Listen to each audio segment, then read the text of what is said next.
Et si les Denver Nuggets n'étaient pas le plus gros échec de ce début de playoff, pour ma part, ils étaient mes grands champions. En finale face à Boston. Braquette qui en prend un petit peu. Qui s'est fait. Il a pris une double crevaison sur l'autoroute. Et c'est une moto. Terrible. J'avais tout vu. Les Nuggets qui passent face aux Wolves, bien sûr. J'imagine la moto, double crevaison sur l'autoroute. Attention, j'espère qu'il a un bon casque et qu'il est bien protégé. Regardez le bracket ensemble, donc. Eh oui, on va avoir des belles séries, des belles demi-finales de conf. Mais donc, ce qui nous intéresse, c'est à gauche, au milieu. Les Wolves sont passés en 6, sans Anthony Edwards, sans Dante DiVincenzo. Et sans Ayo Dosunmu, vous vous rappelez dans le First Day Show la semaine dernière, je vous disais que Denver avait passé en 7. Bravo, merci Denver. On rappelle qu'Aaron Gordon était blessé aussi dans cette série pour être très complet. Aaron Gordon, maintenant, il faut dire quand il joue, parce qu'en fait, de tout le reste du temps, il est blessé.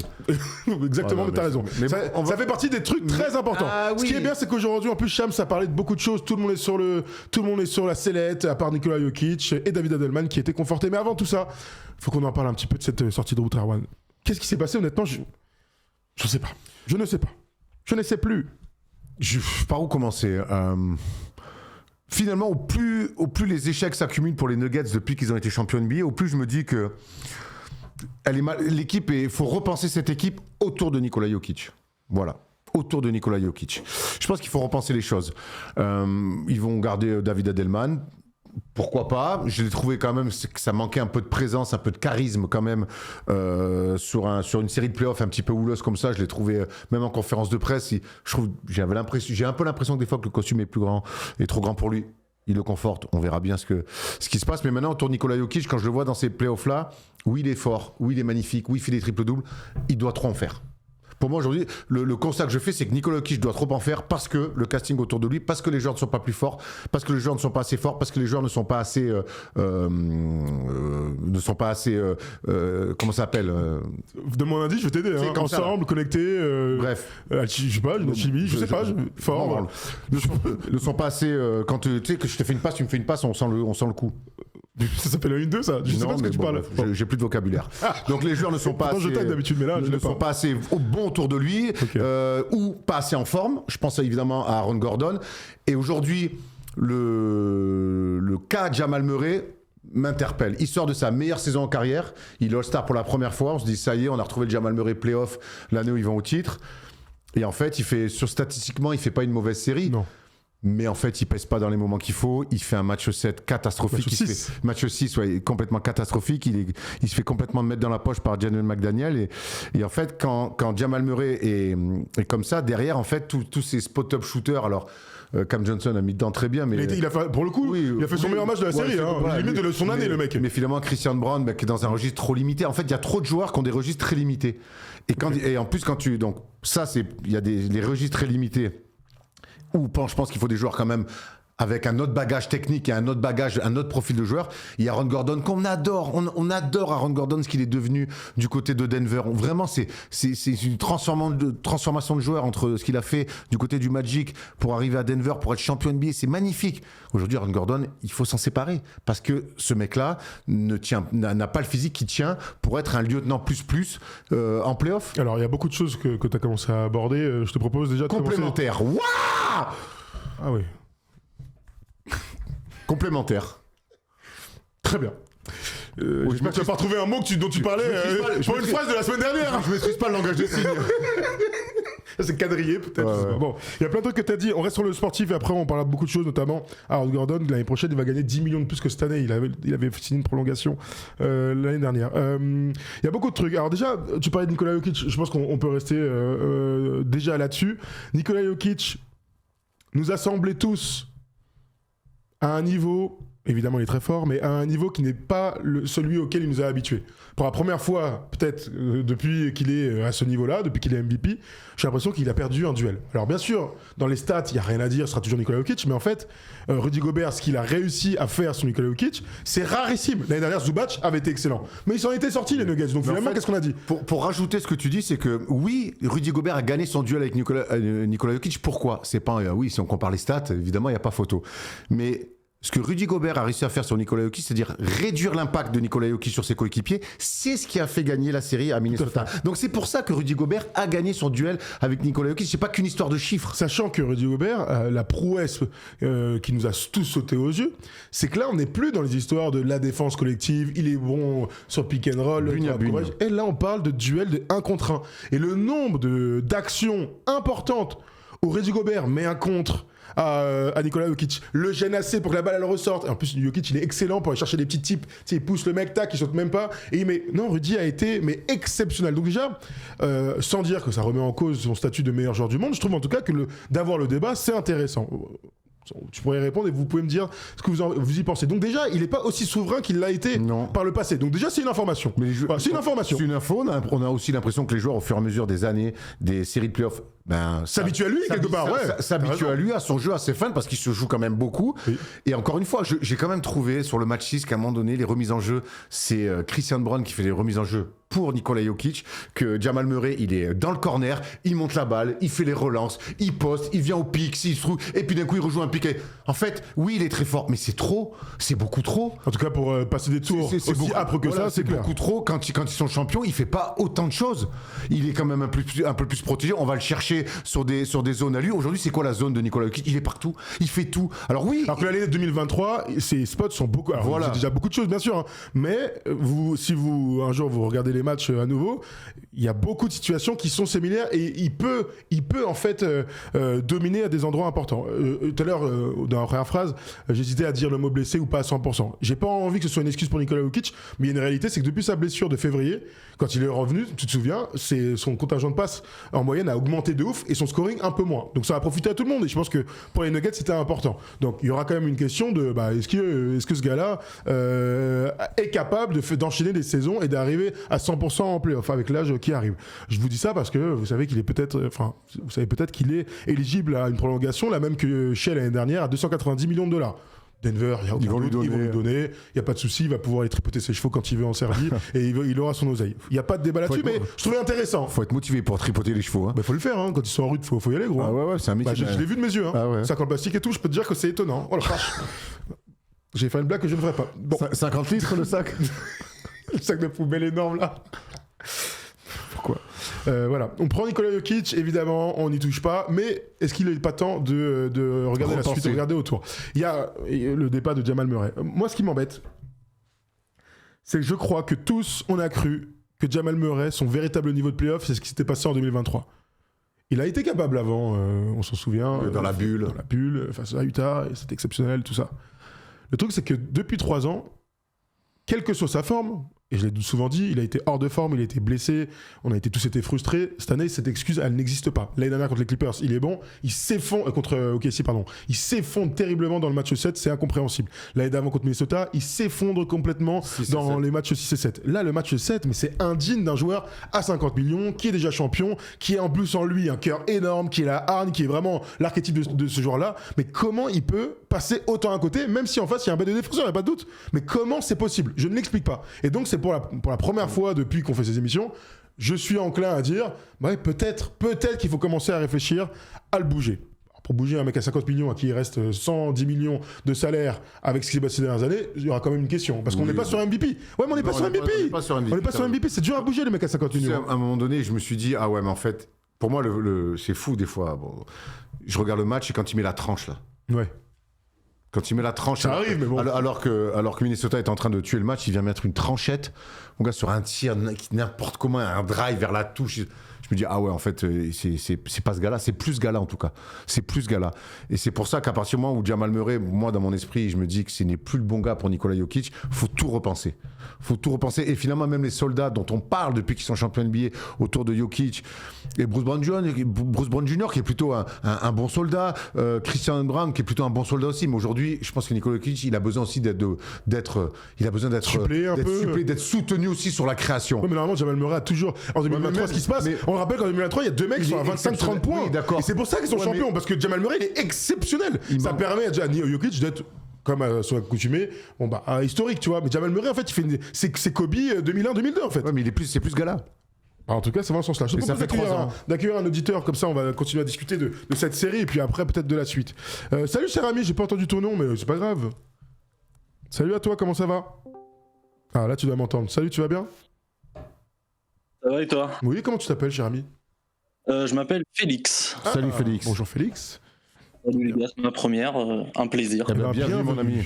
Bienvenue, on est ensemble, tranquille, on parle des nuggets. Est-ce que toi aussi tu as sorti la sulfateuse? Oui, un peu, parce que pour moi, ouais, c'est un peu une des plus grosses surprises de ce premier tour. Voilà, après, je suis quand même content pour les Wolves et pour Rudy. Notamment après sa déclaration sur le Deepoy où il a quand même un peu chargé et il a dit que voilà, il se sentait pas respecté. Et ben là, en tout cas sur cette série, il a été assez impressionnant. Moi je le voyais se faire détruire vraiment par Jokic. Et je trouve que dès le match 1 ou 2, il a pris l'ascendant psychologique sur Jokic et je l'ai trouvé assez impressionnant. Donc, parle-nous de Denver un petit peu maintenant.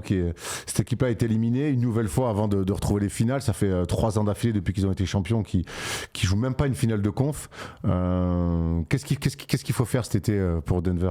Et surtout, on parlait aussi du cas de Jamal Murray. Reste un peu sur le match pour l'instant avant de te projeter sur la suite. Continue et explique-nous les raisons de cet échec plutôt.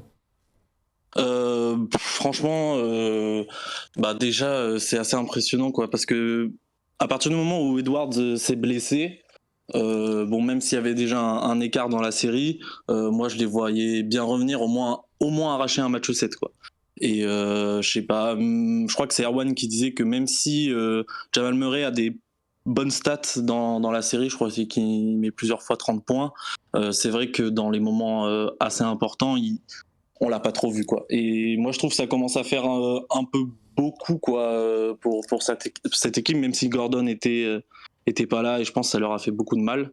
Mais après pour cet été, je vois pas trop qu'est-ce qui pourrait changer, peut-être autour, les gens qu'il y a autour, Christian Brown, ce genre de joueurs, parce que voilà, la fenêtre peut-être commence à se refermer, même s'ils sont encore assez jeunes.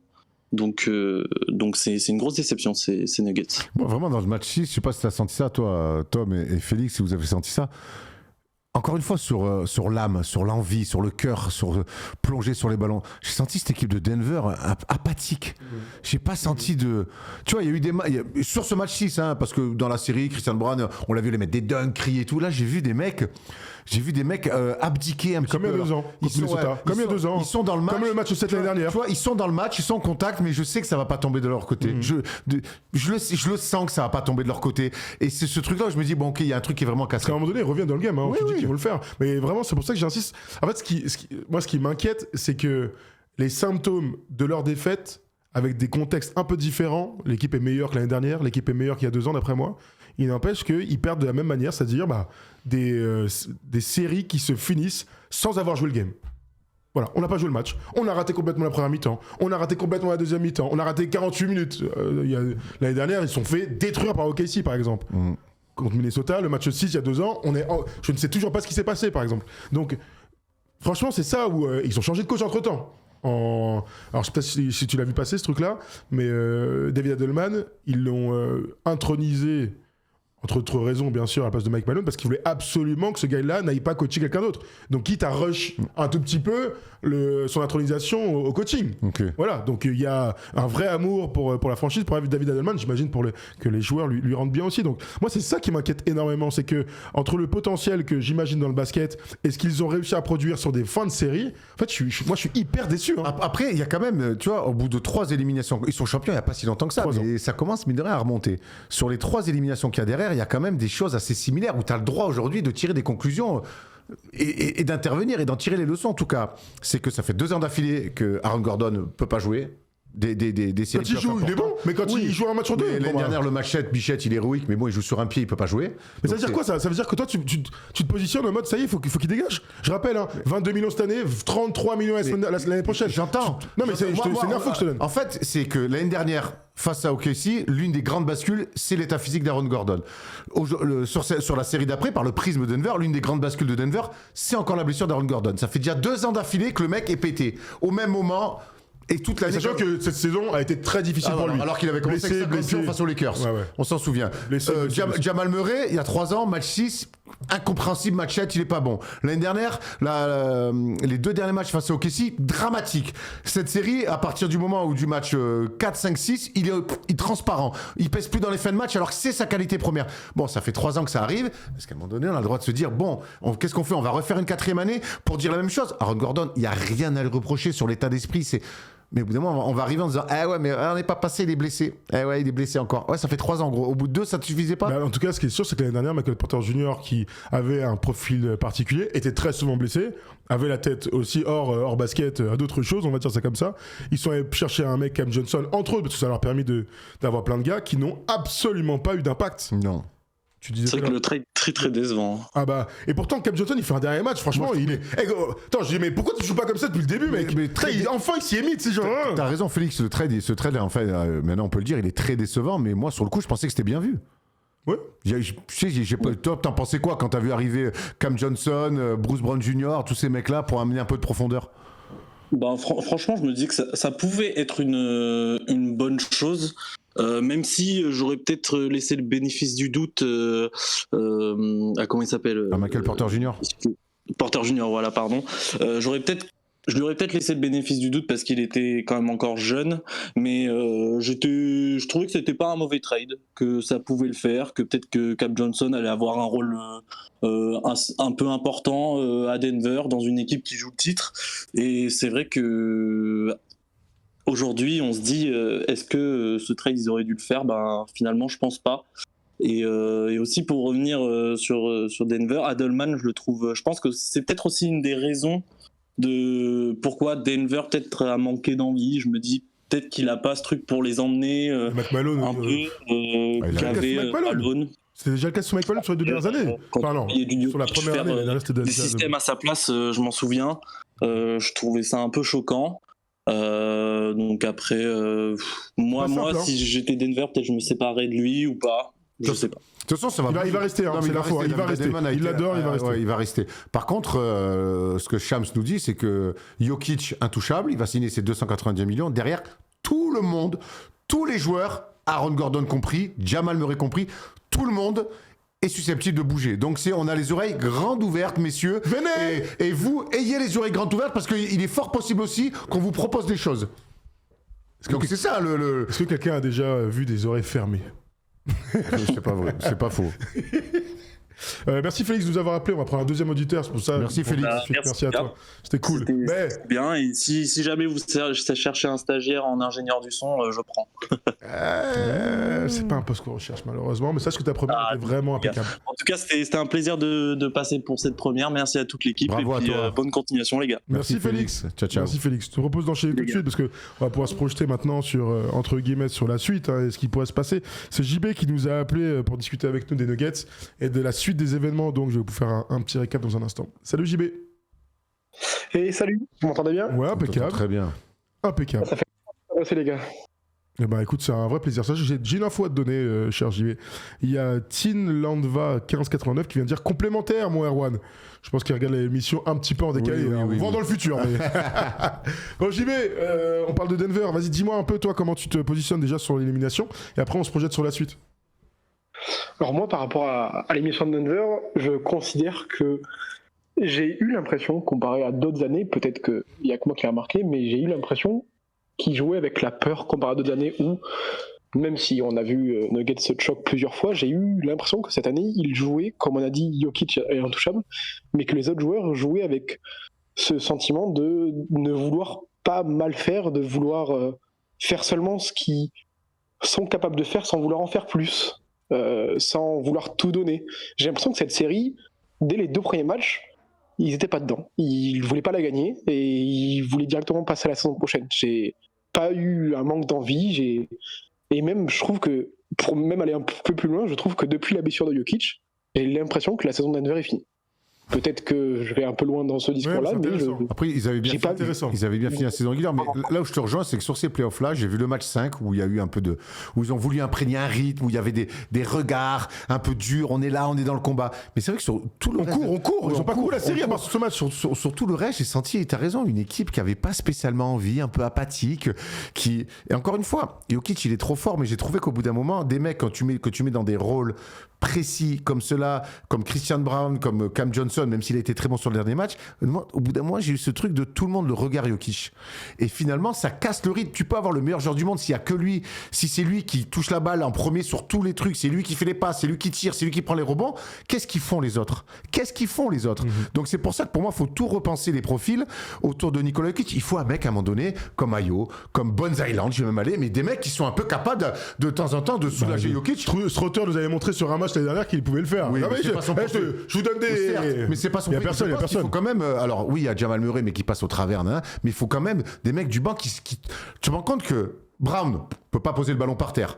Brown Junior peut pas poser le ballon par terre. Cam Johnson, c'est quand même pas ouf. Il y a qui d'autre ? Tim Hardaway Jr. Strother. Tim Hardaway Junior. Peter Watson était absent. C'est pas non plus un manière. En fait, il y a pas un mec qui sort du banc qui est un peu de. Ce qui est sûr, c'est que là où tu vas, là, dans la direction dans laquelle tu vas, Erwan, c'est que c'est la meilleure équipe de la NBA. C'est une équipe ultra léchée, un collectif exceptionnel. Le problème, c'est que quand vous tombez contre une équipe aussi forte défensivement, aussi physique défensivement que Minnesota, c'est que votre jeu offensif n'a pas le droit de se gripper. Il s'est pas grippé là. Ah ouais. Là, la chaîne, C'est elle a rouillé. explosé. La chaîne, Mais elle a tu explosé. vois, regarde, Ayo, quand il fait la différence. Ayo, il fait pas ça parce qu'il va prendre 3 écrans bien posés Ouais, dans non, le c'est timing sur une coupe flex, bien écran. Oh là, non, il prend à un moment donné, fla. Au bout d'un moment, oui, le collectif c'est important, mais les fins de match en playoff, tu le gagnes au talent. Les matchs basculent au talent. Hier, Tobias Harris dans le match 7, à un moment donné. C'est au talent qui fait basculer la rencontre. Et je te parle pas des superstars, je te parle de joueurs de lieutenant ou même des joueurs un peu plus longs sur le banc. Bones Island, à un moment donné, il fait gagner des matchs parce qu'il a des séquences où, au talent, il met des tirs à 3, tu fais waouh. À Boston, qui fait ça ? À Denver, qui fait ça ? Personne. On attend que les mecs soient ouverts dans le corner parce qu'on fait prise à 8 sur Jokic. Allez, dans le corner, Christian. Ok, wow, oui, mais en fait, ça, ce n'est plus le basket moderne. Ce n'est plus le basket moderne. Tu veux répondre à ça, JB ? Je suis totalement d'accord avec ça, et en fait, c'est pour moi, c'est ce que j'aurais vu du coup dans le futur de Denver actuellement, c'est que au-delà du fait que des têtes vont sauter, pour moi, il faut garder un noyau principal de 3 personnes qui sont Jokic, Murray et Gordon. Gordon, quitte à le brider et à le foutre sur le banc jusqu'en janvier pour qu'il se remette réellement physiquement et qu'il ne fasse pas ce truc de jouer 10 matchs, être absent 20 matchs, jouer 10 matchs, absent 20 matchs. Je préfère quitte à le foutre sur le banc jusqu'en janvier et tu gardes ce noyau de 3 personnes. Et en fait, il faut écouler les contrats du style. Parce qu'il faut savoir aussi qu'il y a des joueurs comme Tim Hardaway Jr. qui sont encore dans cet effectif. Qu'est-ce que fout Tim Hardaway Jr. C'est bien, il a pas du shooting, etc. Ouais, mais il fait une bonne en fait, saison, mais tu m'écoutes des contrats comme ça, tu m'écoutes des contrats comme Bruce Brown, parce que vous avez dit que la plupart des moves qui ont été faits par Nuggets cet été, moi je les trouvais vraiment très très bons. Ça a apporté de la profondeur, ça a apporté de la défense, ça a apporté des joueurs qui ont gagné des titres comme Bruce Brown avec les Nuggets du coup. Enfin, ça apportait vraiment. Pour moi, ils avaient l'effectif pour aller loin. Et en fait, c'est juste de la déception. Et pour moi, on enlève les contrats longs, les contrats qui servent à rien, comme par exemple une autre déception, Valanciunas, qui pour moi allait être le second Jokic, qui malheureusement m'a extrêmement déçu.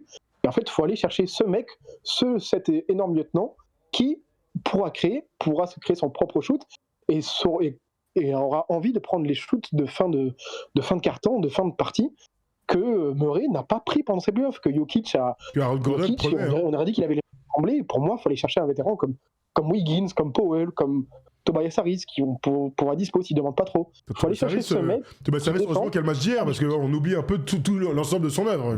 Heureusement qu'il était là hier, mais je veux dire. Non, mais c'est intéressant ce que tu dis. Je vous redonne la structure des contrats, et après, je voudrais qu'on ouvre une nouvelle fois un débat sur Jokic, parce qu'il y a pas mal de trucs à dire.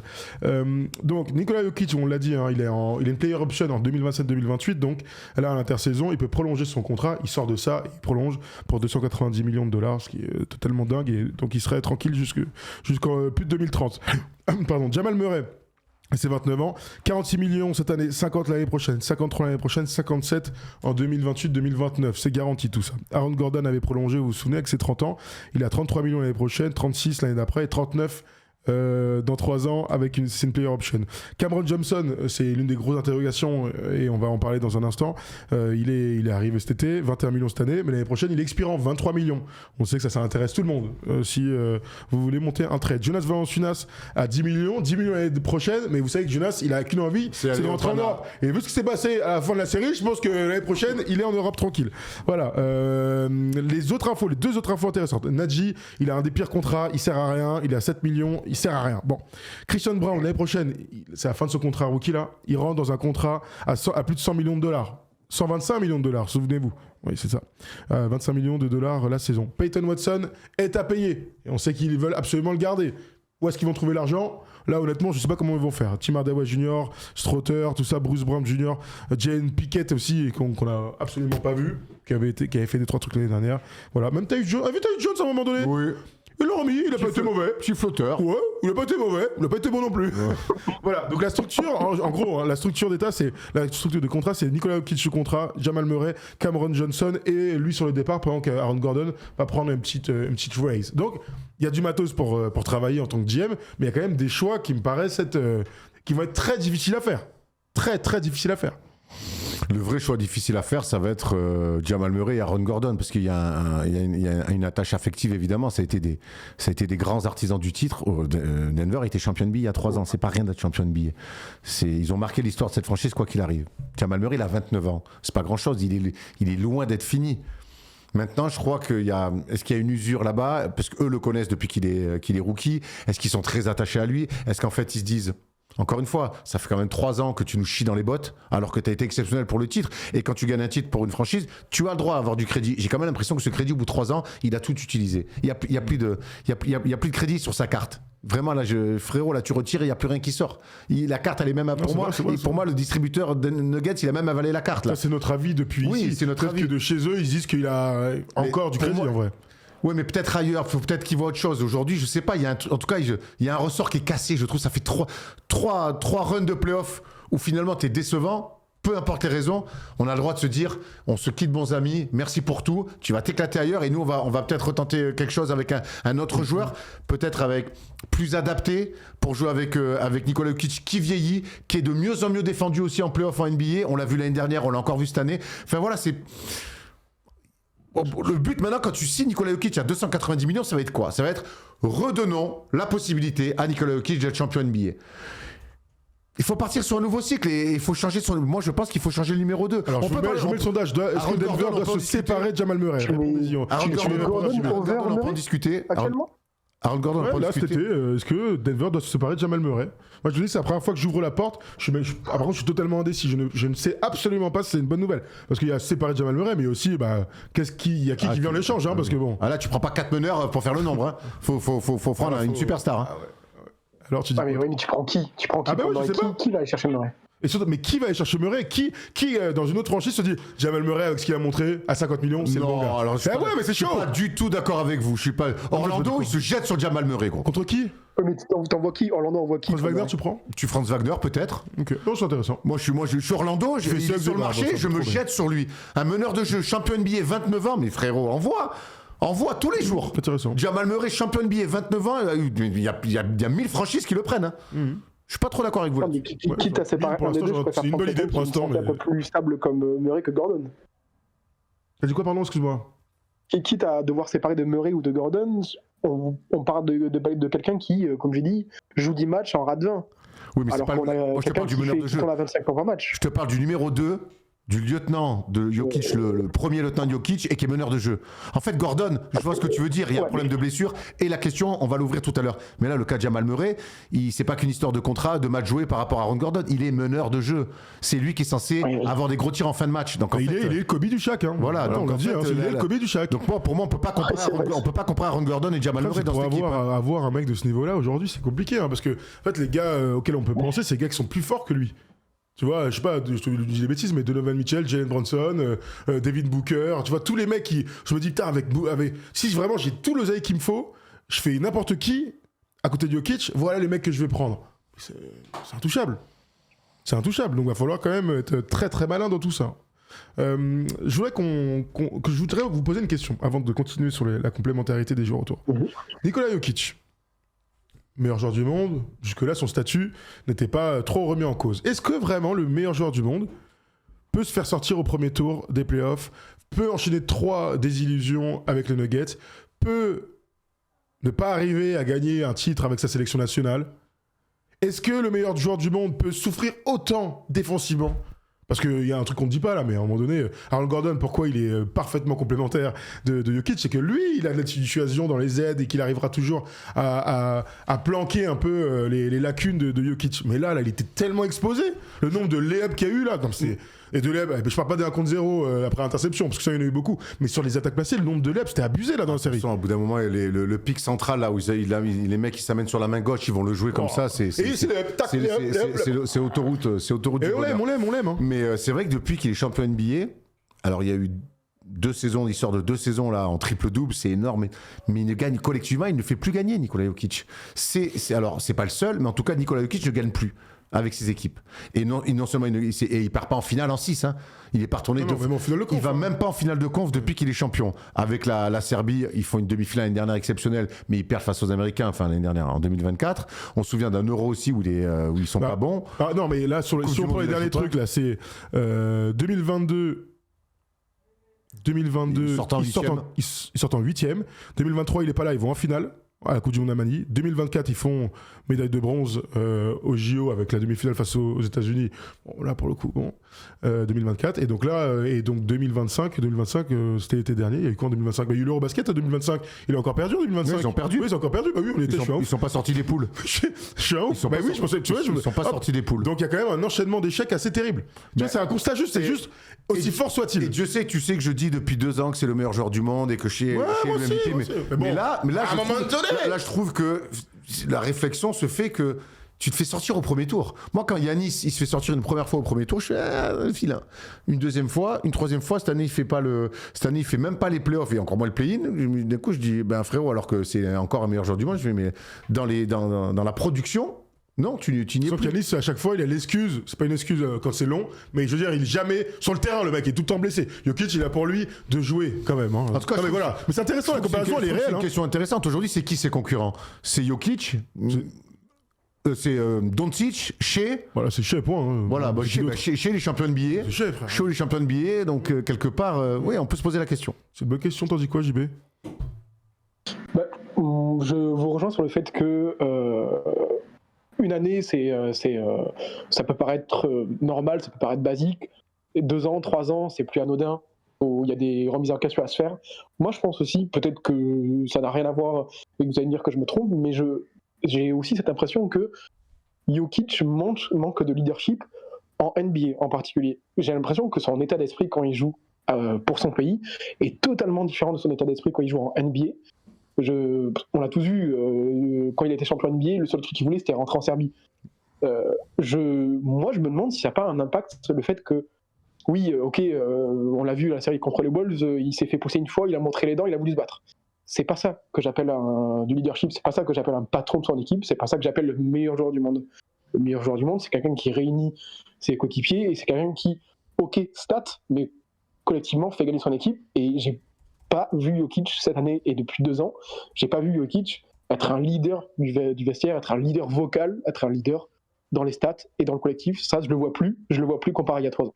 Un leader de stats, ça on peut pas lui enlever quand même. Il fait des séances en triple-double. Après, faut arrêter de fantasmer avec la Serbie. Au basket, ils ont perdu en 8e contre la Finlande. Oui, voilà, c'est ça exactement. Bon, on y était. C'était un match exceptionnel. C'est ça, il manque de leadership et je trouve que. En fait, pour moi, ça c'est juste son attitude. Pour moi, c'est juste son attitude. Il a ce côté nonchalant, il a ce truc un peu. Oui, j'ai envie de rentrer chez moi. Moi, un mec qui vit pas dans son pays, qui a envie de rentrer chez lui l'été, je lui en veux pas. Il a quand même montré, c'est un mec qui surdomine, qui révolutionne le poste. Donc, moi, là-dessus, je te rejoins pas spécialement. Après, ce qui est sûr, c'est que dire qu'avec l'équipe de Serbie, il est plus sérieux qu'avec les Nuggets, non, c'est des saisons longues, tu fais pas des saisons triple-double en triple-double si t'es pas concerné. Et avec la Serbie, il perd, quoi. Il s'est fait sortir en 8e de finale à l'Euro contre la Finlande. Alors oui, la Finlande, belle surprise. Donc l'effectif de la Serbie. Quoi ? Enfin, en fait, je comprends ton point de vue, mais du coup, si on prend son concurrent direct qui est Shea, est-ce qu'on compare l'effectif de la Serbie et l'effectif du Canada, et est-ce qu'on se dit que l'effectif du Canada c'est l'équivalent de la Serbie? Enfin, c'est quand même deux choses différentes. Je trouve que le basket européen est beaucoup plus dur, beaucoup plus défensif. C'est quelque chose. Quoi? Attends, genre l'équipe du Canada, enfin la Serbie, il y a pas match avec le Canada dans l'effectif? Non, alors c'est pas du tout ce que j'ai dit. Mais ouais. pour moi, c'est le basket européen en fait, j'ai limite l'impression que le basket européen, c'est un basket tellement différent du basket américain que, par exemple, tout simplement une équipe comme la Finlande peut te faire une sorte d'épopée au niveau de l'Euro, au niveau de la Coupe du Monde, qui ferait pas pendant les JO, tu vois, par exemple, je trouve. Ah ouais, bon bref, je vois ce que tu veux dire. Oui, bon là on s'égare un peu. Moi en tout cas, c'est juste remettre en cause le statut qu'on a tous mis un peu tous ensemble. Voilà, le constat, oui, non, on n'est pas là pour le constat et le statut d'un meilleur joueur du monde, c'est qu'au bout d'un moment tu dois aller un peu loin dans les compètes et surtout tu dois soulever des trophées. Et depuis qu'il a été champion NBA, il en soulève pas, il fait pas non plus de finale, il est loin du compte, Nikola Jokic. Donc et je l'adore et ça a été le meilleur joueur du monde. Peut-être encore le meilleur joueur du monde, mais si Shea fait un doublé et qu'il est champion NBA et qu'il est MVP des finales, au bout d'un moment, ouais, la NBA, mais en fait, faut rayonner en FIBA. Ouais, Frébo, au bout d'un moment, il dit rayonner en FIBA, en NBA, il se fait taper. Bon, mais en fait, c'est peut-être son statut de numéro 1, ça veut pas dire qu'il va passer numéro 15, hein, mais peut-être que son statut de meilleur joueur du monde, il le perdra. Et ça aura du sens, parce qu'au final, il y a l'émotion, mais il y a aussi le fait de soulever des trophées. Et il y a peut-être aussi de la fatigue. Hein. Tout le monde est au courant que Nikola Jokic, mais comme tous les autres, là, ils viennent d'enchaîner 2023, 2024, 2025 et donc en 2026, des étés où t'es avec la sélection nationale, des longues saisons NBA. Oui, bah, c'est tous les joueurs de très haut niveau. Maintenant, ils jouent tous les grandes compétitions et on a de la chance. Luka, il joue tout le temps. Shea, on le voit tout le temps. Enfin, ils enchaînent tous, quoi. Même Yanis, maintenant, il les fait tous, les mecs.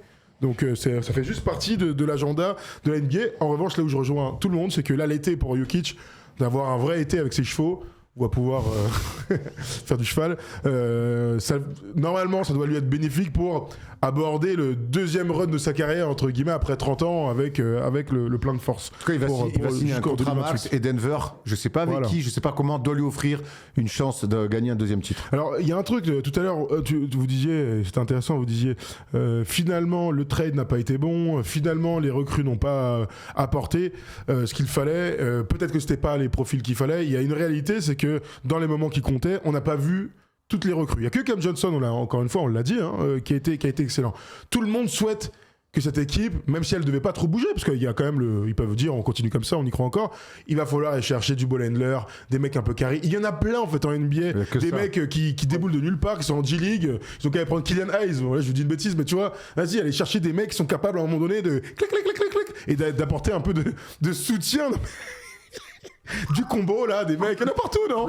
Il y a des clochettes sur le ballon. Clic, clic, clic, clic, clic. C'est un doigt de mixtape. Clic, clic, clic. Bon, bref, voilà, ok. Et Cam Johnson alors, du coup, on s'en sépare parce que c'est la grosse rumeur.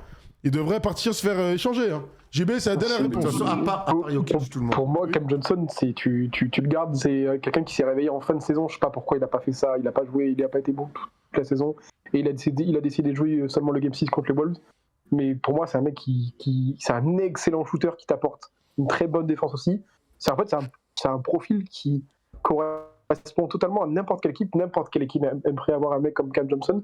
Et la seule raison pour laquelle tu te sépares de quelqu'un comme ça, c'est que tu fais venir un énorme vétéran, ou alors tu dégages tellement une masse salariale dingue que du coup tu sais que tu vas faire une star après, mais pour moi c'est quelqu'un qu'il faut garder. Très bien. Bah merci JB pour conclure. Pour l'équipe qui fait une saison décevante, je trouve qu'on veut garder beaucoup de gens, Félix, mais...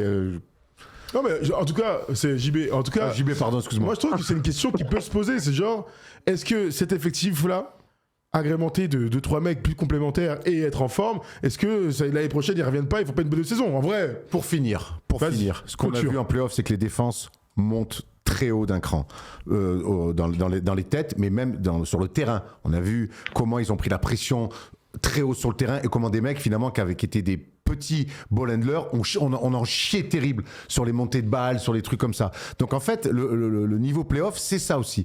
Donc quelque part, il faut des mecs qui sont à l'aise, balle en main un petit peu pour soulager tout le monde, et à commencer par Nikola Jokic. Donc pour moi aujourd'hui, oui, je pensais que ce trade de Michael Porter Jr. pour ramener pas mal de mecs dans des profils très atypiques, enfin très très définis de shooters, c'était bien. En fait, non, structurellement, ça n'a pas marché. Il faut un peu de folie au sein du cadre. Là, il n'y avait que le cadre. Exactement. C'est ce qui leur a permis, mine de rien, en 2023 d'être champion. C'est qu'il y avait un cadre exceptionnel. Mais les playoffs de KCP, les gars, les playoffs de Bruce Brown Jr., mais ils avaient été exceptionnels. Sans parler évidemment d'Aaron Gordon, Jamal Murray et Jokic. En fait, ils avaient été exceptionnels. Les gars, KCP, ils n'ont pas de KCP dans l'effectif. Même si Christian Brown est un bon joueur, peut-être en devenir, en espérant que lui aussi continue à progresser. Merci JB de nous avoir appelé. Merci JB. Merci à vous de m'avoir accueilli et je vous dis à bientôt. À bientôt. À bientôt. Bon, voilà comment se clôture cette vidéo sur Denver. Dès qu'il y a des infos, on en discutera. Je pense qu'on a été plutôt complet. Si on a oublié des trucs, on compte évidemment sur vous pour nous faire la leçon. Dans les commentaires, bien sûr, on vous aime. Voilà. Bon, on peut quand même répéter une dernière fois que nos braquettes. J'ai 0 finaliste quand même. Bref, allez. Et les demi-finales de compte n'ont pas commencé. Oui, c'est clair. Bon, allez, voilà. Allez, si vous êtes fan de Denver, vous nous dites aussi ce que vous en pensez. Si vous êtes complètement à la ramasse, ce qu'on peut comprendre.